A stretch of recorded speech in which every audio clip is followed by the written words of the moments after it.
Grâce Ortho, les différentes facettes de l'orthophonie.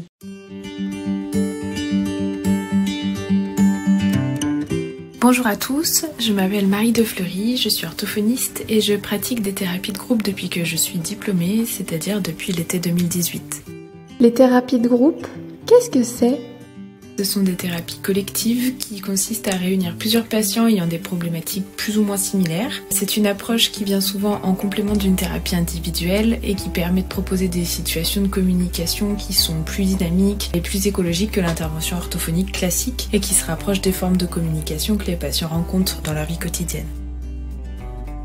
Comment vous êtes-vous formé aux thérapies de groupe ?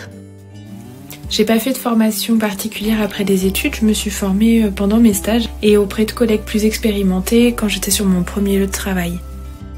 Avec quels patients cette pratique peut-elle être utilisée ? Je travaille auprès de patients adultes cérébrolésés, notamment des personnes qui ont été victimes de traumatismes crâniens. J'anime notamment un groupe avec des patients qui ont des troubles du langage plus ou moins sévères. Ce qu'ils ont tous en commun en tout cas, c'est un déficit d'informativité de leur discours et des difficultés de compréhension complexes. Quels sont les apports pour l'orthophoniste ? Ce format d'intervention, ça me permet de prendre du recul sur la communication du patient et puis de le voir évoluer dans d'autres contextes que la situation duelle est très protectrice inhérente aux séances individuelles. Et souvent, ça me permet même de réajuster les objectifs pour ces séances-là justement. Ce sont aussi des séances qui sont souvent très dynamiques, assez agréables à animer et on peut parfois même voir un lien social qui se crée entre les patients, ce qui est plutôt chouette. Quels sont les bienfaits de cette thérapie pour les patients ? D'abord, ça leur permet de créer un espace d'échange entre eux sur le vécu de leurs problématiques langagières, espace qu'ils n'ont pas forcément ailleurs. Et puis ça leur permet de se détacher de ce qu'on leur apporte nous en séance, comme ça ils peuvent gagner en autonomie pour expérimenter leur propre stratégie de compensation et de récupération du langage. Ça peut aussi permettre de diversifier et complexifier les situations de communication qu'on peut leur proposer en rééducation. Et pendant le groupe, quand ils commencent à bien se connaître et qu'ils communiquent de façon plus naturelle entre eux, ils se concentrent moins sur leur performance langagière et comme ça ils arrivent à lâcher prise. Et souvent ça leur permet de prendre conscience de ce qu'ils sont capables de faire et ça fluidifie leur discours.